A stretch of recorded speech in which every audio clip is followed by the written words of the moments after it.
right, Ed, the big story this weekend from Friday, really actually the whole campaign season, but really Trump going after the media, saying the media is actually the enemy of the American people. Not just his enemy, the enemy of the American people. What do you make of this?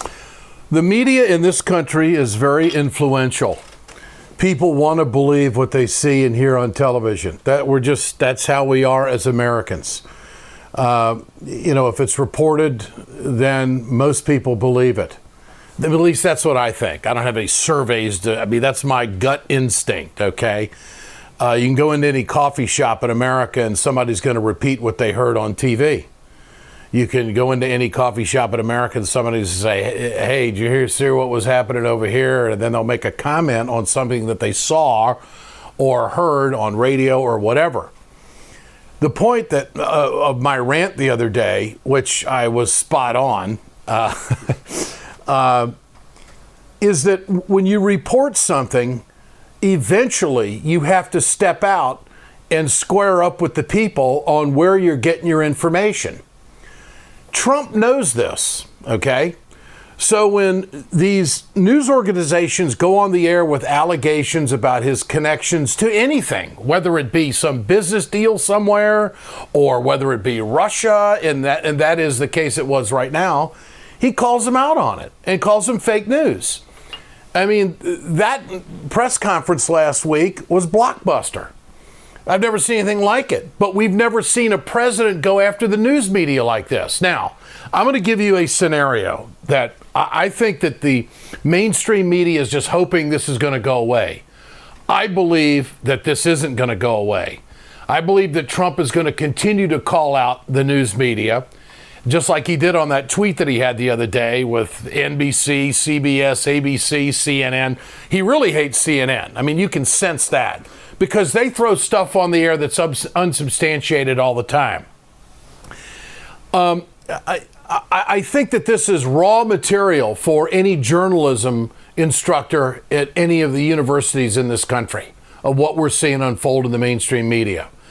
Constant accusations that deal with national security and our democracy that are simply not backed up. They're just out there because the anchor said it, and what we're hearing in the newsroom. And I've talked about this in the past.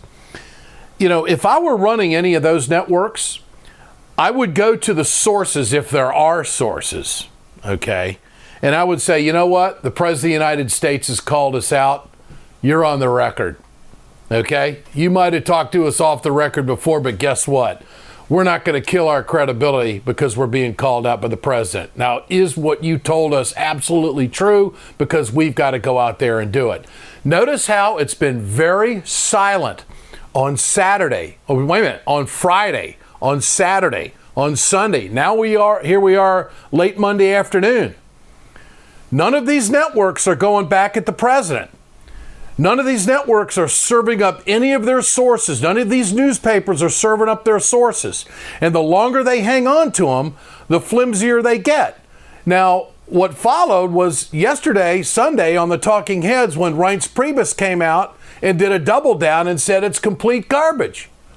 So somebody ought to be meeting in these corporate boardrooms in America, and even though they're committed to their shareholders and making a dollar, they're going to have to eventually step out and say, what in the hell are we doing?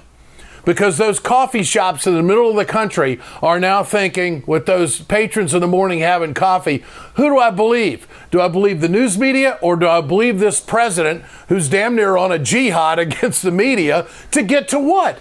To get to the truth. Now, I'm not I have no dog in the fight other than being a reporter. I don't know why why isn't CNN serving up their sources saying that these high-level campaign people were connecting with Russian officials? Give me some names. And we get accused of being propaganda. NBC News ran a story the other day about how the Russian intelligence, they're performing this dossier that they're going to hand to Vladimir Putin on Donald Trump and his psychological makeup. We didn't have that story. We didn't have it because we don't have it sourced. We didn't even, here at RT America, we didn't even know that was going on, and someone else reported it. Fine, okay. But you know what they did? They had people on camera. They had people on camera. They had some people go on camera and talk about this, quote, dossier that the Russian government is putting together on Trump before they get together with Putin and Trump, which I found pretty fascinating. You can only take for face value what the people in the story said, but I found that to be very interesting. And I think NBC News deserves a great deal of credibility and a great pat on the back for not going on the air and just saying that. They actually had someone on camera who was willing to put themselves out there to say it. All right. I mean, to go back kind of the media angle of it, obviously, like, you know, we look at these stories going back and forth, whether it's Russia involvement or whatever. But I think, is it dangerous, in your opinion, for the president to sow distrust in the people reporting him? Now, I mean, I know that there's not always there's not always going to be flattering things, but what happens if CNN, the one who's really got it in his shorts, what if they have some legitimate news and then he's going to continue this? I mean, I know these are hypotheticals, Ed, but you know what I mean? This is something that we really have to be concerned about, and not only as members of the media, but as the American people being concerned about, what happens when somebody tries to say, you can't trust these people. Well, the news media has got to get people on the record. The news media has to do a thorough and complete job of reporting, not just announcing. To go out and announce something there's a big difference between reporting and announcing.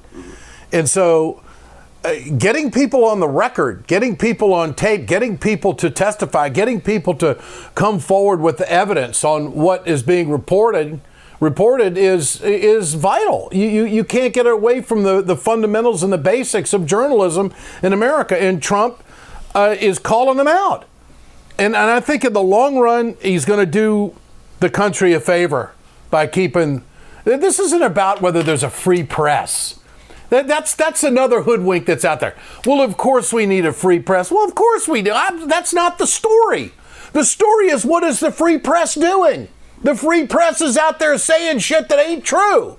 And the free press is out there trying to be part of, I think, some jihad to get rid of the president. Whether you may agree with that or not. I think the Democrats, and there are some Republicans, are doing anything they possibly can to get something legal on the president so they can impeach him. That's what this Senate Intelligence Committee investigation is all about. And so here's the bottom line. Somebody's lying, okay? Now that the Senate Intel Committee, they're going to have to come out and say there's nothing there, or they're going to have to come out and say, you know what, we got some serious issues here, and that's not going to end the story. But the people have to pay attention to, number one, how it's being reported, and just because somebody says it doesn't mean it's true. That's the danger, is that people are influenced by the mainstream media, and the mainstream media right now, on a habitual level, is creating malfeasance when it comes to journalism in this country. And I think the president is doing the country a favor by calling them out. Plus, it's rather entertaining. I mean, this press conference was entertaining. Well, and I mean, that's what I was going to say is, I mean, one thing's for sure. I mean, we're 1 month in, but I don't think you're going to see a different Trump. We all kept going down the line. When he becomes the nominee, he's going to change. When he wins when he wins the election, he's going to change. When he gets inaugurated, he's going to change. Here's the other thing that kind of I find interesting. When the mainstream media reports something, they think that the president has to respond to it. Mr. President, do you have any response to our report the other day that your campaign was in touch with the Russians? Now, take it from the president's position. Boy, is that guy full of shit. I mean, why should he respond to that? If there's an issue and he doesn't respond to it, that eventually will come out. But I mean, this mentality that, well, we reported, he must have. Now, certainly asking him about it is probably, from their world, certainly important. But you know what? If you don't have it sourced and your people aren't going to go on, why would you even ask him a question if you can't back up what you're putting on the air? I think that's I think that's fair, more than fair. Absolutely. Anything else hitting you big today? I mean, have you seen some of the good golf videos I've put on my Facebook? I have to tell you, I have found golf. Our son was a heck of a player for many years, and he's a golf pro. And I guess I just haven't really gotten into it that much, but I'm into it now. I could play golf every day. I don't know what has happened to me. My wife thinks I'm crazy. You know, it's fun. I just enjoy it. Because I've got time to play it, and I like to spend my weekends doing it. And it's going to cut into the fishing. We got so much recreation going on. I don't know what the heck I'm going to do. But anyway, it's fun. And anything else? I think this NATO, this press conference that Mike Pence gave today is pretty interesting. From the standpoint that this was a campaign promise that Trump was going to make the NATO nations pay up, and now they're talking about it. That's pretty interesting. How do you think the European people would feel if we were telling them that, oh, by the way, you have to pay for the military budget of the United States? I'm sure that would go over really big with them. So I think that's an interesting story to watch, to see how that develops throughout this year, to see what NATO countries, they're all concerned about staying together, what NATO countries are going to step up and write the check, because that's really where we are right now. Perfect. All right. Tea time, what time? Not now. Show tonight at 8.